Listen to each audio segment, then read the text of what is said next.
नमस्कार, नज़रिया में आपका स्वागत है। मैं हूं श्याम सुंदर। आज के एपिसोड में हम बात करेंगे क्षेत्रीय गुटों और क्षेत्रीय सहयोग संगठनों की।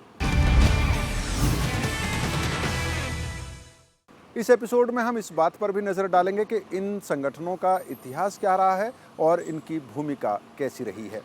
आज के एपिसोड में हम दक्षिण एशिया सहयोग संगठन यानी सार्क पर खास तवज्जो देंगे।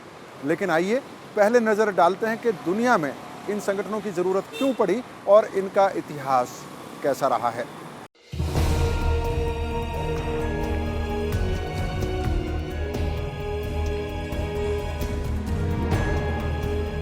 पड़ोसी मुल्कों के बीच साझेदारी का इतिहास काफ़ी पुराना है, लेकिन नेशन स्टेट के उदय के बाद 19वीं सदी में ऐसे गुट लोगों की नज़र में आने लगे। पहले विश्व युद्ध में गुटों का ध्रुवीकरण तेज हुआ और इसके बाद कई देशों में क्षेत्रीयता की जरूरत महसूस की जाने लगी। शुरुआती वर्षों में ज्यादातर सहयोग और समझौते सैन्य गतिविधियों को लेकर हुए और दूसरे विश्व युद्ध के समय ये तस्वीर ज्यादा साफ होकर दुनिया के सामने उभरी। यूरोप और अमेरिका के ज्यादातर देशों को यह लगने लगा कि अकेले रहने पर वो अलग थलग पड़ जाएंगे, लिहाजा आपसी समझौते तेज होने लगे। हालांकि शुरुआत में बड़े और शक्तिशाली देशों ने सैन्य बढ़त हासिल करने के लिए ऐसे समझौते किए, लेकिन जल्द ही समझौतों का दायरा व्यापक होने लगा। क्षेत्रीयता के उद्देश्य भी धीरे धीरे बदलने लगे। दो तरीके के रीजनलिज्म होते हैं, एक होता है ऑटोनॉमस रीजनलिज्म और एक होता है हेजेमोनिक रीजनलिज्म। ऑटोनॉमस रीजनलिज्म हम उसे कहते हैं जब उस देश की जो उस रीजन की जो कंट्रीज़ हैं वो डिसाइड करती हैं कि हम सबको इकट्ठे रहना चाहिए, कोऑपरेट करना चाहिए। और हेजेमोनिक रीजनलिज्म वो होता है जो कि कोई एक बड़ी शक्ति, बेशक वो रीजन की हो या रीजन के बाहर की हो, ये डिसाइड करती है कि सब के सब अब उसके साथ जुड़े हुए होने चाहिए। तो ये डिपेंड करता है कि आप कौन से रीजन को पढ़ रहे हैं। तो या तो वो ऑटोनॉमस होगा अगर उस रीजन की कंट्रीज़ ने डिसाइड किया है कि हमें इकट्ठे रहना चाहिए, या फिर किसी बाहरी ताकत या किसी महाशक्ति ने डिसाइड किया है कि अब हम एक रीजनल पावर हैं।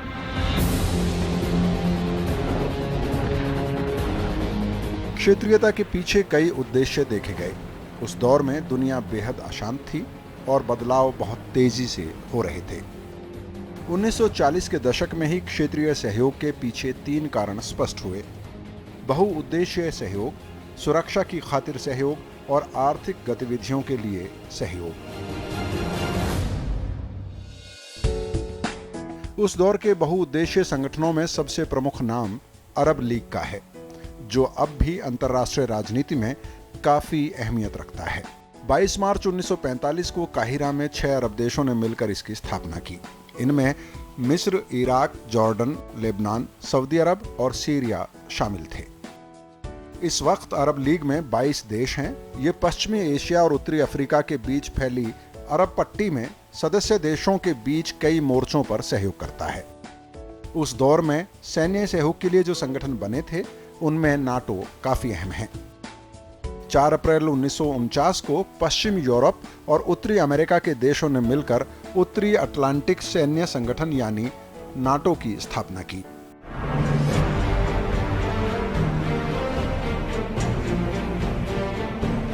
विश्व युद्ध के बाद अंतर्राष्ट्रीय स्तर पर प्रभुत्व कायम करने का उद्देश्य नाटो की स्थापना की जड़ में था। अभी भी ये बड़ा अंतर्राष्ट्रीय सैन्य संगठन है। बदलाव की बयार जो शुरू हुई उसने संबंधों के गणित को पलट दिया। 1944 में ब्रिटेन वुड सम्मेलन के बाद आर्थिक मोर्चे पर पहलकदमी तेज हुई और नाफ्टा जैसे संगठन उभर कर सामने आए। Regional cooperation, of course, had an earlier beginning and preceded globalization. Western Europe in the post-World War II period witnessed the formation of the European Coal and Steel Community and the Euratom, leading to the European Economic Community and eventually to the European Union.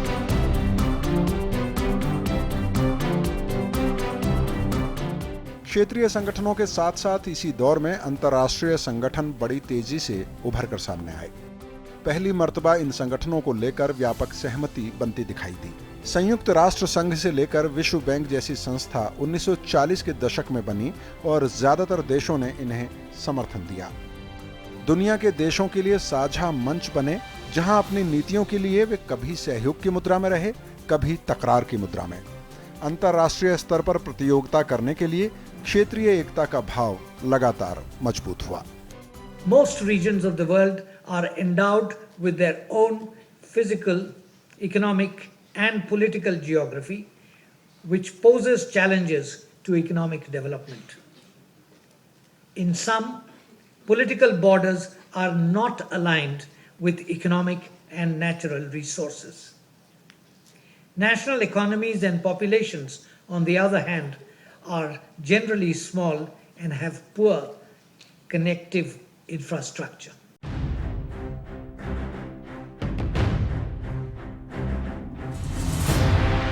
बदले दौर में विकसित और विकासशील देशों के बीच भौगोलिक बंटवारा धुंधला पड़ने लगा।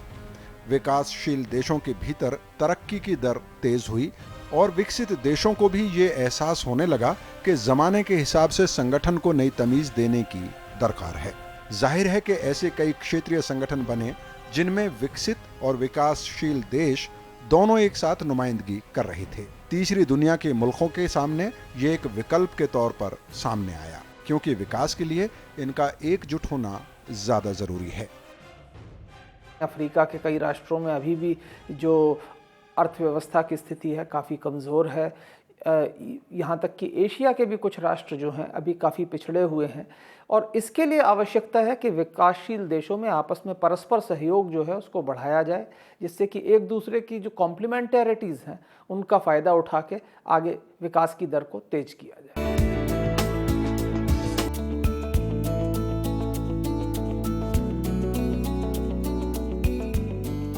दुनिया भर में क्षेत्रीय सहयोग की जरूरत को झुटलाना धीरे धीरे मुश्किल हो गया। 1960 के दशक से इसने और तेजी पकड़ी और इसी दौरान आसियान जैसे संगठन अंतर्राष्ट्रीय मंच पर स्थापित हुए। एशिया में पहले बड़े संगठन के तौर पर आसियान का उभार हुआ। इसके बाद तो क्षेत्रीयता का प्रचार बड़े स्तर पर फैल गया और दुनिया के अलग अलग इलाकों में कई प्रयोग हुए। उस जमाने से लेकर अब तक तस्वीर बहुत बदल गई है। अब तो कुछ गुट ऐसे भी हैं जो दुनिया के कई हिस्सों में छितराए हुए हैं। मसलन ब्राजील, भारत, रूस, चीन और दक्षिण अफ्रीका का संगठन ब्रिक्स। इसे किसी खास भौगोलिक दायरे में नहीं बांधा जा सकता, यानी साझे लक्ष्य और साझे मुद्दों को लेकर भी संगठन बनने लगे। अब देखिए ब्रिक्स कंट्रीज हैं जिसको अभी हम ब्रिक्स कहते हैं, Brazil, Russia, India and China. अब ये डेवलपिंग भी है एक तरह से और डेवलप्ड भी हैं। मतलब ये दोनों, उनका स्तर बढ़ के अब आजकल ऐसा जगह पहुंच गया है कि अब ब्रिक्स को इमर्जिंग इकोनॉमीज भी कहते हैं। सो वर्ल्ड की जो ग्लोबल इकोनॉमी है, जो ग्लोबल इकोनॉमी में अब जो जो जो जो प्रोडक्शन है, जो जीडीपी ग्रोथ है, अब कहते हैं कि 50% एशिया में ट्रांसफर हो गया है।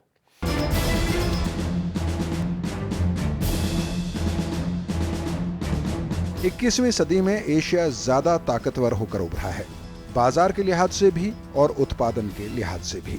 लिहाजा एशिया में क्षेत्रीयता को रफ्तार देने की जरूरतों पर चर्चा तेज होने लगी। क्षेत्रीय सहयोग को अब दुनिया भर के देश जरूरी करार दे रहे हैं, चाहे मामला यूरोप का हो, अमेरिका का, अफ्रीका का या फिर एशिया का। 21वीं सदी में जिस तरह इसकी भूमिका असरदार तरीके से दुनिया भर के देशों के सामने उभरी है, उससे इतना तो साफ हो गया है कि हर देश के एजेंडे में इसके लिए एक जगह है। दुनिया के अलग अलग देशों ने क्षेत्रीय सहयोग संगठनों या गुटों के सहारे खुद को मजबूत करने की कोशिश की है। जाहिर है एशिया महाद्वीप में भी इस तरह की कई कोशिशें हुई हैं, लेकिन एशिया का जितना बड़ा आकार है उसमें किसी एक संगठन के सहारे ये संभव नहीं था। इसलिए यहाँ पर कई क्षेत्रीय संगठन बनते रहे। ब्रेक के बाद दक्षिण एशिया में किस तरह से सहयोग संगठन बने और कैसे देशों ने उसमें भूमिका निभाई, इस पर विस्तार से बात करेंगे। नमस्कार, ब्रेक के बाद एक बार फिर आपका स्वागत है। मैं हूं श्याम सुंदर। आइए अब बात करते हैं दक्षिण एशिया सहयोग संगठन यानी सार्क की। एशिया में अलग अलग देशों के बीच आपसी सहयोग का इतिहास काफ़ी पुराना है, लेकिन 1947 में एशियन रिलेशंस कॉन्फ्रेंस में इस आइडिया पर पहली बार बात हुई। हालांकि इस आइडिया को एक ठोस आकार लेने में काफी समय लगा।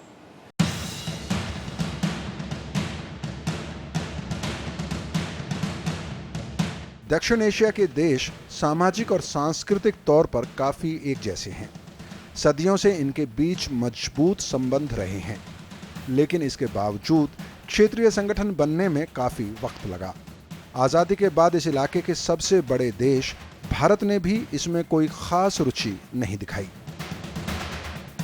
पहले प्रधानमंत्री जवाहरलाल नेहरू एशियाई एकता में यकीन करते थे, लिहाजा उन्होंने भारत की विदेश नीति को समूचे एशिया के नजरिए से रचा बुना। हिस्टोरिकली देखें तो इंडिया ने अपने आप को एशियन पावर माना है। नेहरू जी ने जब फॉरेन पॉलिसी की बुनियाद रखी तो उन्होंने कहा कि India is an Asian power, और वो हर नीति को एशियन पर्सपेक्टिव में देखते थे। रीजन में कभी भी वो बॉक डाउन नहीं थे। 80 के दशक से भारत ने जब अपनी नीति बदली और अपने बाहरी शक्तियों को अपने पड़ोसी देशों में नॉन इंटरफेरेंस के दिशा से, जैसे कि ये हमारा पड़ोसी देश है और हमें अपने अलावा अपने पड़ोसी देशों के भी हित ध्यान में रखने और भारत का उसमें प्रभुत्व रहेगा, तब से रीजनलिज्म बढ़ने लगा। पहली मर्तबा बांग्लादेश के तत्कालीन राष्ट्रपति जियाउर रहमान ने इस दिशा में पहल की। उन्होंने दक्षिण एशिया के देशों के लिए आपसी सहयोग को जरूरी माना और इस इलाके के सभी देशों को उन्होंने चिट्ठी लिखी। आखिरकार 8 दिसंबर 1985 को प्रस्ताव से सहमत होते हुए 7 देशों ने दक्षिण एशिया क्षेत्रीय सहयोग संगठन यानी सार्क को हरी झंडी दी। बांग्लादेश की राजधानी ढाका में भारत, बांग्लादेश, पाकिस्तान, श्रीलंका, नेपाल, भूटान और मालदीव सार्क के संस्थापक सदस्य बने। 2007 में अफगानिस्तान को भी सार्क का सदस्य बनाया गया। इस तरह अब इसके 8 सदस्य देश हैं। अपनी स्थापना के कई वर्षों तक सार्क में बहुत प्रगति नहीं देखी गई। भारत सहित बाकी मुल्क भी सार्क को लेकर बहुत उत्साहित नहीं थे। उनके भीतर कई तरह की शंकाएं थीं।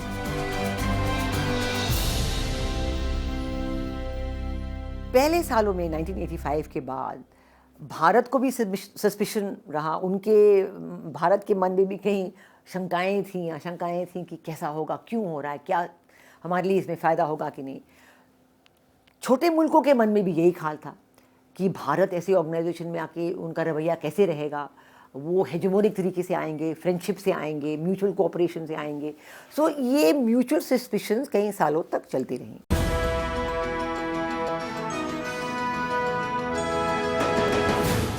लेकिन धीरे धीरे हालात बदले और हर मुल्क को ऐसा लगने लगा कि एक दूसरे की मदद लें तो ज्यादा तरक्की की जा सकती है। सार्क की स्थापना के पीछे जो उद्देश्य थे, उनका लक्ष्य दक्षिण एशिया को मजबूत करना था।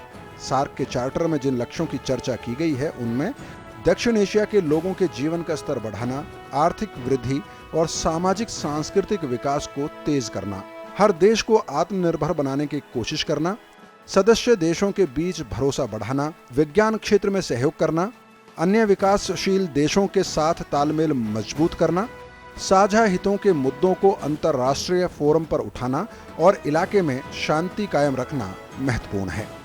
इलाके की सामाजिक और सांस्कृतिक बनावट को देखते हुए इन बिंदुओं पर साझे तौर पर काम करना हर देश को जरूरी लगा। एक ऐसा ये रीजन है, लिंग्विस्टिक सिमिलैरिटीज़ हैं, कल्चरल सिमिलैरिटीज़ हैं, एथनिक सिमिलैरिटीज़ हैं, तो पूरे साउथ एशिया के लोग जो हैं बहुत ही मिले जुले हैं। और जब आपस में कहीं कभी भी बाहर कहीं तीसरे मुल्क में लोग मिलते हैं तो बड़े प्रेम से मिलते हैं, प्यार से मिलते हैं, दोस्ती बड़ी जल्दी बन जाती है क्योंकि हमारे साथ इतने कॉमनैलिटीज़ हैं। सार्क चार्टर में जिन उद्देश्यों की चर्चा की गई है, उनको पूरा करने के बहाने किसी देश की संप्रभुता खतरे में न पड़े, इसके लिए कुछ सिद्धांत भी आगे रखे गए। मसलन हर सदस्य देश की भौगोलिक एकता और अखंडता का सम्मान किया जाएगा और सबको राजनीतिक तौर पर बराबर महत्व मिलेगा। किसी भी देश के अंदरूनी मामले में सार्क हस्तक्षेप नहीं करेगा। आपसी लाभ के लिए हर सदस्य देश एक दूसरे का सहयोग करेगा। सारे फैसले सर्वसम्मति से लिए जाएंगे और इस दौरान सभी 8 सदस्यों का मौजूद रहना जरूरी है और सार्क के मंच पर द्विपक्षीय मसलों पर बात नहीं होगी। लेकिन अब तक कई ऐसे मौके आए हैं जहां द्विपक्षीय मसलों ने सार्क सम्मेलन को सही दिशा में बढ़ने से रोक दिया। खासकर इस इलाके के दो सबसे बड़े देश भारत और पाकिस्तान के आपसी रिश्तों ने सार्क को काफी प्रभावित किया है। सबसे प्रमुख कारण ये था कि इसके दो बड़े पार्टनर हिस्सेदार, उनकी आपस में एक बहुत ही डीप डिस्ट्रस्ट वाली रिलेशनशिप थी और उस रिलेशनशिप के चलते बहुत बार ऐसा हुआ कि सार्क में बहुत से मैं समझता हूँ कि जो क्रिएटिव प्रपोजल्स आए सामने वो परवान नहीं चढ़ सके।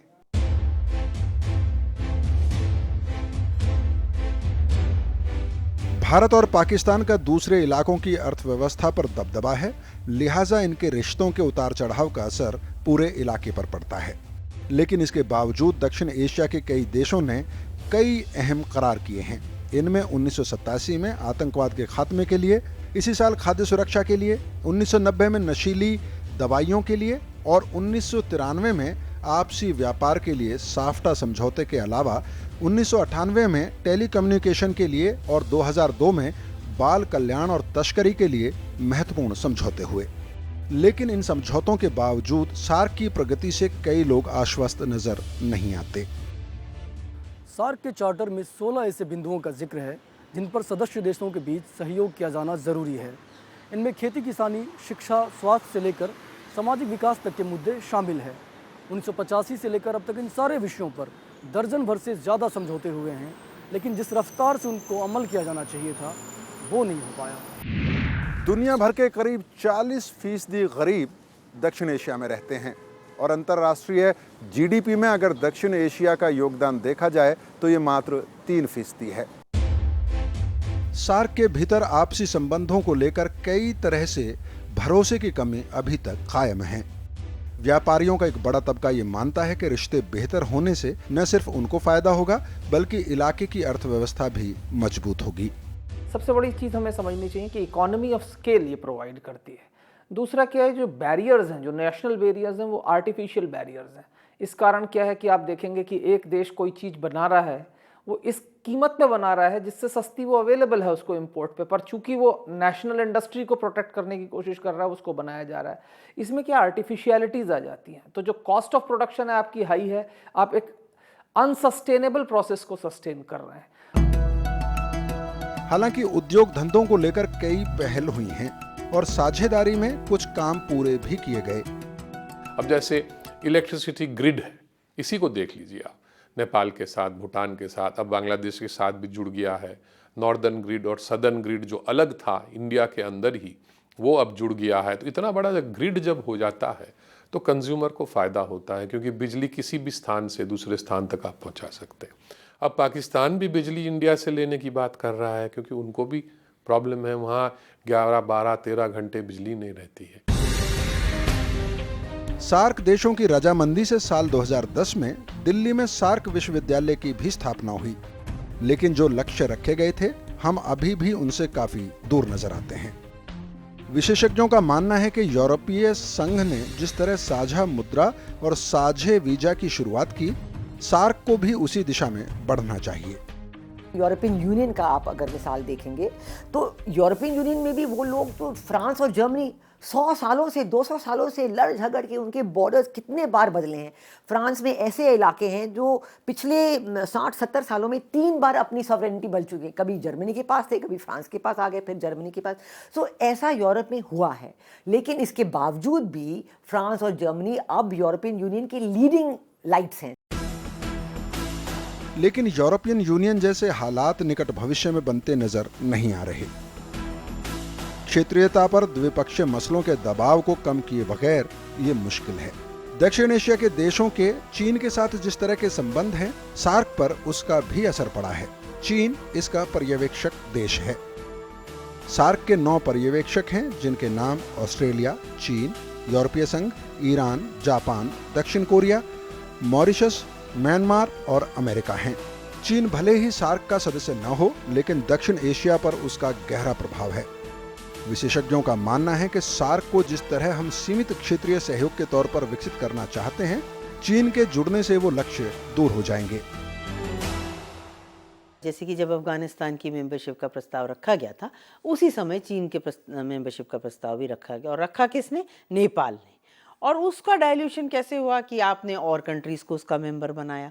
तो एक तरह से जिस एशियनिज़्म से आप शुरू हुए थे, उसी एशियनिज़्म पे पहुंच गए। वहाँ ऑब्जर्वर्स हैं, अमेरिका, रूस, जापान, ईरान, आप नाम लीजिए, और वो सभी आज एक स्टेटस उनका सार्क में हो गया है। तो जो डिफ्यूज़ क्वालिटी से वो शुरू हुआ था, स्पेसिफिक रीजनल ऑर्गेनाइजेशन का कैरेक्टर उसका रहा नहीं।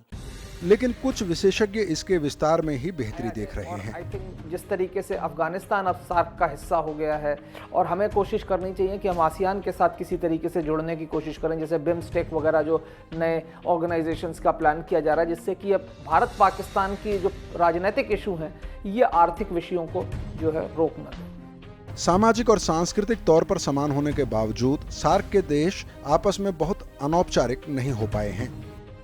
जैसे साफ्टा हम लोगों ने सार्क के माध्यम से साफ्टा साइन हुआ था, उसमें कई एम्बिशियस मतलब चीज़ें थीं जो हम कर सकते थे। बट हमारे यहाँ प्रॉब्लम ये है कि मैंने अभी रिसेंटली एक RIS की रिपोर्ट आई थी कि एक फल, अगर किसी को फल एक्सपोर्ट करना हो भूटान से इंडिया, उसको 23 या 25 परमिशंस चाहिए। क्षेत्रीय सहयोग के बगैर अंतर्राष्ट्रीय प्रतियोगिता में टिक पाना मुश्किल है। लिहाजा अब दक्षिण एशिया का हर देश इसके महत्व को स्वीकार कर रहा है। पिछले 10-15 वर्षों में भारत का नजरिया काफी सकारात्मक हुआ है और कई मोर्चों पर अब वो सार्क को जीवंत बनाने की कोशिश में जुटा है। लेकिन अभी भी कई तरह की चुनौतियां हैं जिनको निपटाना सार्क की प्राथमिकता होनी चाहिए। सॉवरेनिटी कायम रहते हुए भी ये जो कल्चरल अफिनिटीज़ हैं, इसे ज़रूर एक्सप्रेस करना चाहिए, क्योंकि कल्चरल अफिनिटीज़ जो हैं वो लोगों को नज़दीक लाते हैं। और इसमें बहुत ज़रूरी है कि हम पीपल टू पीपल कॉन्टैक्ट्स करें, वीज़ा का सिस्टम इजी करें। और मैं एक बात और कहूँगी, जो यूरोप में इसने एक बहुत महत्वपूर्ण हिस्सा हुआ है इसका, और वो है शेयर्ड टेक्स्ट बुक्स। क्योंकि सबसे बड़ी बात यह है कि जो बच्चे अपने अपने स्कूलों में सीखते हैं एक दूसरे के बारे में, वो दिमाग में रह जाता है ज़िंदगी भर के लिए। अगर हम अंतर्राष्ट्रीय स्तर पर एक प्रमुख भूमिका निभाना चाहते हैं as an emerging power, economic power house, तो हमको सार्क के भीतर अपनी एक्सेप्टेबिलिटी बढ़ानी पड़ेगी। वो किस तरह से किया जाएगा, ये सोचने की बात है, और इसके लिए लॉन्ग टर्म पॉलिसी फॉर्मुलेशंस की ज़रूरत है। एडॉकिज्म से काम नहीं चलेगा।